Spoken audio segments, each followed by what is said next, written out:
I'm joined today by Sean Murphy, who is the founder and CEO of DemoHop, which is an online employee event software for distributed teams. Sean, thanks for being here. Hi, Henry. Thanks for having me on the show. Yeah, I wanted to bring you on. I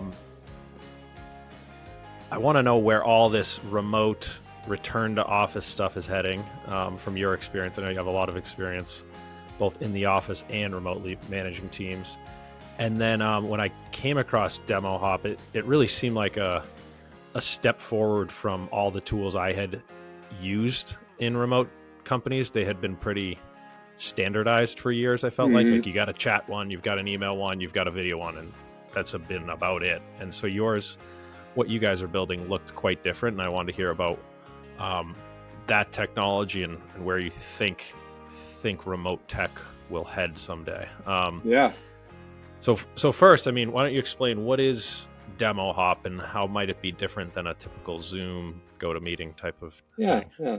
Great. Yeah. Thanks for having me on and love to share and talk about DemoHop, of course.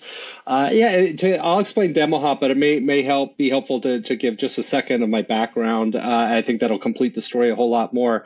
I helped build a company called Custom Ink way before the pandemic. That was a startup that did custom t-shirts online for groups and events. And as we built out that company, we were a few dozen people in one location, and then jump forward over a decade, we're a couple thousand people all around the globe. And this was way before the pandemic. And at that stage, being the scrappy kind of entrepreneurial business that we were, learned a lot about what it took to build, recruit, have great high functioning teams, have a high performing organization that was not just in one city, one time zone, one country, but we're all over the world. And later I moved on and took on the helm of leading part of the team of leading e-commerce for Target. Based here in Minneapolis. And at that time, Target, was and still is mainly based in Minneapolis, but really started spreading its wings and especially with a very large presence in India. And so brought some of those tricks of the trade of leading large distributed teams from Custom Ink to Target. And then I was recruited during the pandemic when kind of was a totally different world and everything was topsy-turvy to United Health Group, the US's, if not the world's largest healthcare company.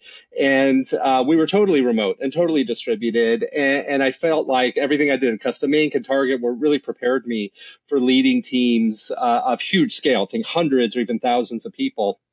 And so while I was there, we made great use of course, Slack and Zoom and Teams and good async processes. But as a leader, I could still see that while the individual teams were working really great, regardless of where people were, they felt great connection with each other. They knew who each other were. As a leader, what I could really see was not happening was that people had a harder time really understanding what other teams were up to, especially those that are outside of their everyday orbit. And that was a concern because I felt all this burden as a leader to be connecting all the dots, like knowing which team was doing what, make sure there wasn't duplicate work. And there wasn't as much of that kind of bottoms up, empowered connections and weeding out of stuff. And I started searching for tools that could make that really good. And so Teams and Zoom and breakout sessions and virtual offices and all these other products. And nothing really could create that broad connection across the enterprise that was synchronous, that was really easy to set up and not a burden on busy teams, and that had all the security that enterprises required. And so that inspired me to say, hey, this is a wide open space. Everyone's working on products like Zoom and Teams that make a team work really well together. And so instead, as we focus on building a product that makes really large teams just be understanding of what everyone else is up to, meeting other people that they don't work with every day, and building those connections and relationships. And so what's really different about DemoHop is we're a very large online event that allows people to meet each other and collaborate in a way where they're totally in control of where they go and they're not beholden to an agenda. And I can dive in more, but if you can picture an online trade show, but it's made for employees. So people aren't trying to sell each other. They're just trying to get to know each other and learn what other people are up to. That's what DemoHop does really, really well. And as you were talking, I was realizing a really cool part of that is that there's sort of like there's a fixed amount of time in a workday, and we've all learned, I think, especially in the last few years, people have learned if you just fill that with Zoom meetings, it's going to be pretty miserable. And the only Totally. way to say, you know, before DemoHop, as far as I can see, because I ran a remote team too, is like, um, okay, we have this Zoom meeting weekly with our team, or this stand up daily with our team. Well, how do we get the sales and marketing teams together? Okay, that's another meeting. And then how do we get that team together with the support team? That's another meeting. And all of a sudden, all your managers sitting in Zoom meetings, and maybe they have the visibility, but they don't have any time to do anything. So this seems like a good third option, besides like chatting about it, which can be distracting with the notifications, Zoom meeting about it, right? Now this is like a more collaborative way to meet, it seems like to me. Yeah. Yeah, and what we've tried to do with DemoHop is we're not trying to replace any of those other activities or ways of working. This is an occasional event. Maybe a Yep. large team, does this once a month or once a quarter, or there may be different themes and such to them. But what it does is it just kind of shuffles those relationship cards in the company just a little bit. Maybe you meet one or two people or encounter some new idea that's really helpful to you the rest of the month.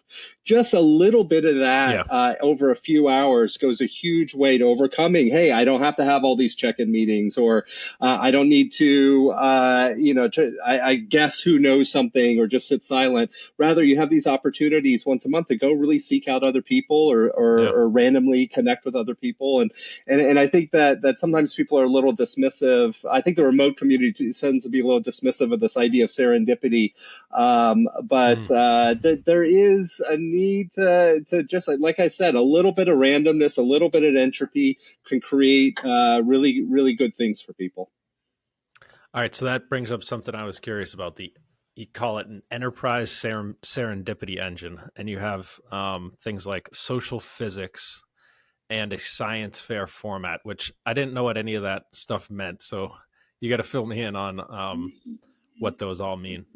Really good, really good, and I appreciate you noticing that, because that really does get at some of the things that are special about DemoHop, and why you wouldn't do it every day, but also why it's essential to do it periodically. And so let's just start with the idea of social physics, which is the concept's been around for a long, long time. Nothing that we invented, but it's a recognition that all of us meet other new people in very different ways.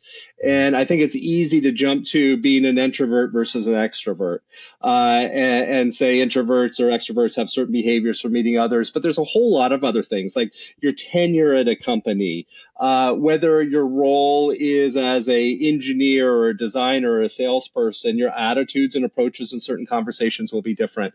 Your location or tenure at a company, all those things are factors that go into your comfort with Right. meeting other people. And so what we've done with DemoHop, without kind of being exhaustive about it, is been very thoughtful throughout the whole product to create a level playing field across all those dimensions. And so the introverts, the extroverts, the people that have been there for 2 months or been there for 20 years, all have this level playing field and a way to engage and meet other people in a way that's comfortable. And what we find Mhm. is in our DemoHop events, people are much more inclined to flip on the camera, and they're not chatting on the side, but they're really chatting and asking a question like you and I are right now, Yep. and having a little bit of that connection time, all because of those social physics. And so that's one. The platform, we use a science fair format. And the science fair format is, I think you just got to harken back to your middle school science fair that you had when you were a kid. Did you stand in front Yeah. of a poster board and do some Yes. experiment? My kids are doing this right now. Absolutely. So we use that format. So what we do is we allow teams to create booths that are in a larger context event, and those booths can be grouped in different ways. And the booths are a bit of content and a live video call meeting fused together and powered by data. And so what we're able to do is, rather than having a rigid agenda where, hey, Sean's going to talk from 10:06 to 10:12 about this, and someone else for 12 to another time, we're able to really allow people to circulate and meet others and dwell where they're interested and move on for stuff that's not relevant to them. And so Mm. the social physics combined with the unique format is what allows for the shuffling of those relationship cards, as I explained. It makes that really easy. And the outcome of all that is this sense of serendipity. And it's Yep. those weren't our words. Our customers literally said Oh, that wow. felt like an enterprise serendipity engine. It brought people together that had never met or had them intersect with ideas that just weren't part of their everyday. And a lot of that maybe may or may not have been super helpful to their day-to-day work, but people felt more proud and connected in their company and understand connected to the mission and purpose of the business just by having that little exposure over a couple hours to all the breadth of work happening at the company. That's cool. So you're trying to pull over the benefits of all being together into a distributed setting. It seems like a little bit. So I'm interested to hear from your experience managing large teams at Target, which was sounds like it was primarily office based, especially to start. United Health Group was the like forced remote, right? Or they had just you joined once they had been forced into that. I'm assuming, and then Custom Ink, which is distributed. So you've been in a lot of different scenarios managing. Like what's different about managing people in those different scenarios? Yeah, yeah, and I would actually start in saying that all of them were kind of more similar than Hmm. different in the challenges. The reality is I think there are a few companies that are truly in office in one location, and I think I heard a Right, statistic right. recently that only 19% of work within a team is all located within the same city. So even Oh, if you wow. were to go back to the office, I think an overlooked aspect of the pandemic is we really reallocated teams and talent. And so your team you're a part of, it used to be primarily in one location, but coming out over the last 5, 6 years, it's much more likely that your team is no longer in the office that you thought of and you associated with. And so in all those companies, they're all successful businesses. And I think any successful business is going to get out of being in one location and they start having offices in other locations. Yep. And the point you made earlier is the challenges of remote work or distributed work or the opportunities and benefits of them all start emerging then. And so the solutions and the needs were pretty similar. I think we all realize that the tools we can use to be productive are great, right? Whether it's Slack and smaller companies, and it tends to be Microsoft products and larger companies. Hmm. There's a strong adoption of async everywhere. I mean, at Uber Enterprises, like async work is really taking off, and docs and collaboration and all that type of stuff. And so the bonding and the getting work done is successful. But what isn't working is once you cross a few hundred people in a company, and again, I think there's magic numbers there that Hmm. scientists study, but once you cross a few hundred people and then everyone's distributed, really understanding the broader company becomes really hard and people's connection to the Hmm. company suffers as a result. And I think leaders right now, you asked about the return to office stuff. I think leaders in some cases are just concerned that people aren't as just knitted to the company like they used to. And the only available kind of reaction or action they can take is say, hey, we need more time in the office. Given all the things we just talked about, your team may not be in the office, people are more distributed, companies are successful, they have lots of locations. That's not as effective as they think. And so what we created as DemoHop is that third way between, you can fly everybody in, Yeah. imagine flying 500, 1,000, 2,000 people in, break the bank, kill your budget. You can only do it once or twice a year. Usually you're not including everybody, you're leaving a lot of people out. Or you can do a giant Zoom meeting, which will bore everyone to death, could have been a YouTube video, Yeah. maybe use breakout sessions, and that kind of felt good for a moment, but there's nothing else. And we're this middle way that really kind of captures the best of an in-person event and really puts control back in the people who are attending to meet and intersect with ideas that make sense for them. I would think that the asynchronous trend is typically for smaller teams. Like they go remote, they get used to that, then they go asynchronous. What's your take on working asynchronously? Like, is that effective? Uh, Um, Yeah, I think async work is extremely effective, Hmm. and I think it's a little bit of the magic, maybe the secret sauce that the companies everywhere of all sizes have discovered that Hmm. they can do. It's a leveling playing field. I think it gives people a chance to digest and consider things more thoughtfully. Written cultures, I think, are really Yeah. good in that regard. I think even people, maybe with disabilities or dyslexia or just have other things, gives them a chance to not have to be so reactive in the moment in a live meeting. And so in that ways, it's really good.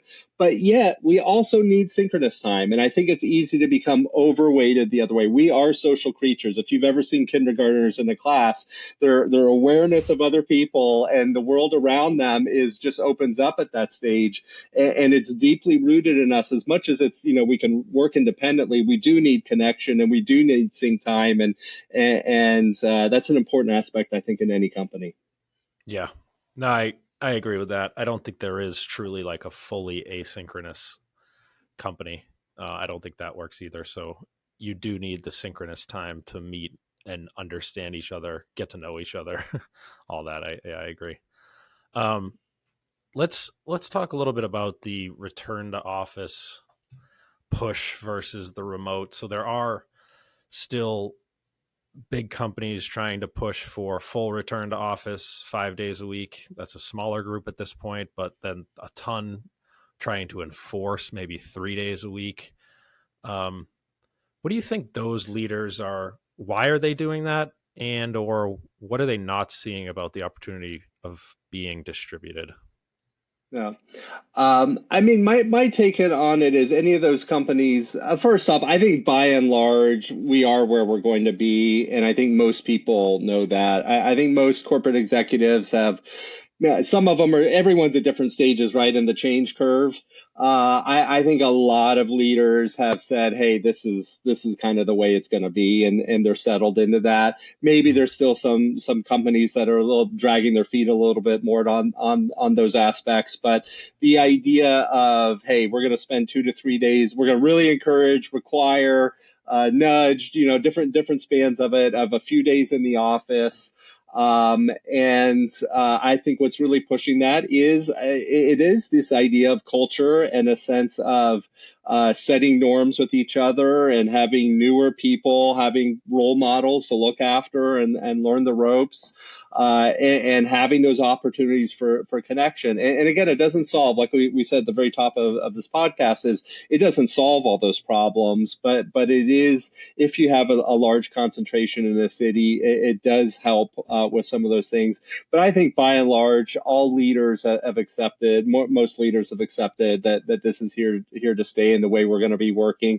And the exceptions tend to be maybe really aggressive sales cultures where they want that really in person competing with each other Yep. types of things, or highly technical fields where I'm thinking like a true like mechanical engineering R&D type Right. stuff where there Yep. really needs to be a different level.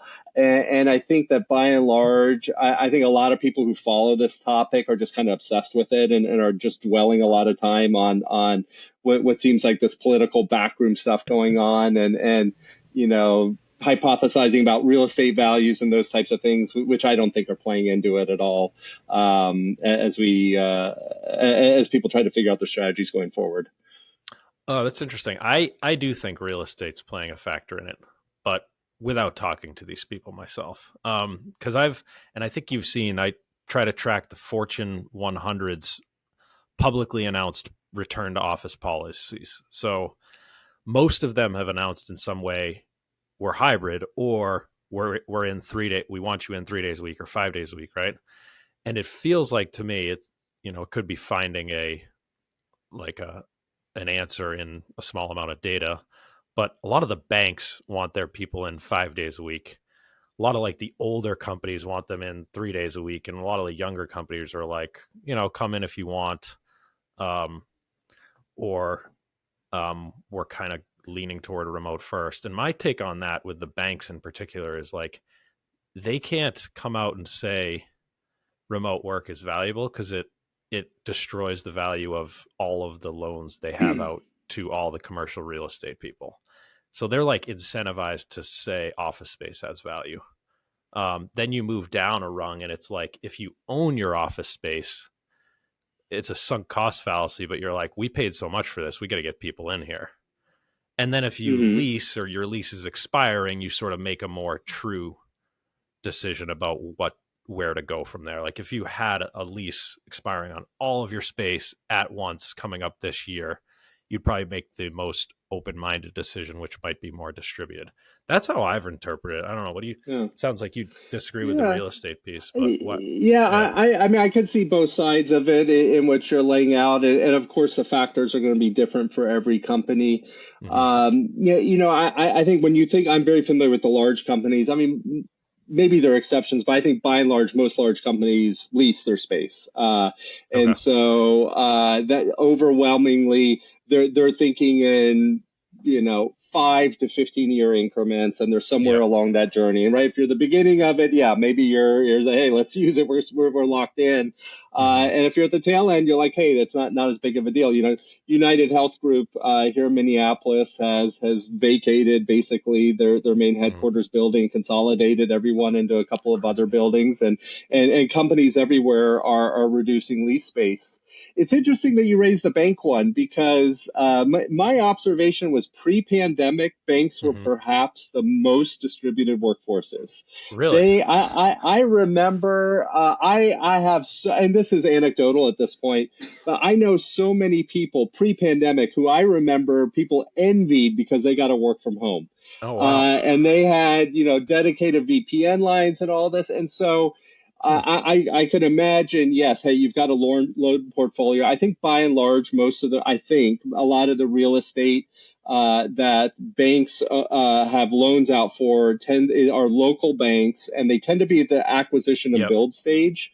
Once a building is leased out, it tends to be pensions and insurance companies that own them, and it's Hmm. it's kind of a different group. And so I think it's important to kind of, I believe, I'm not an expert in this space, is Yeah. to be really clear about the difference. People think of loans as loans and it's like a house, but the ownership of a building, I think, goes through stages with different, there's an interest only loan stage while it's being built, and then later Yeah. the loans are longer, they're owned, they're really owned by the pensions and the Okay. insurance companies, which have a different say, which is interesting to think about if you've got older people who are retired, or you've got a 401k or whatever. A lot of that money is locked up in those assets, Right. and so that's something That's to be crazy. aware of. No, that's all really good. Good context to it. What do you think then, as far as these leaders that are, let's say, settling on hybrid is kind of where we're at for a lot of the big companies, right? Um, how could they get better at managing remotely? Or because to me, the return to office stuff seems like we're putting effort. We want to put effort into getting people back into the office rather than putting effort and resources into getting it better at working together distributed. How would you recommend managers get better at the remote part of the hybrid Yeah. thing? Yeah, I think a useful framework is to understand the two types of relationships that we all have, both in life and in work. And the important concept for leaders is that we have what are called bonding relationships and bridging relationships. And sometimes those are called your formal and your informal relationships. Your Mhm. bonding relationships are your everyday team.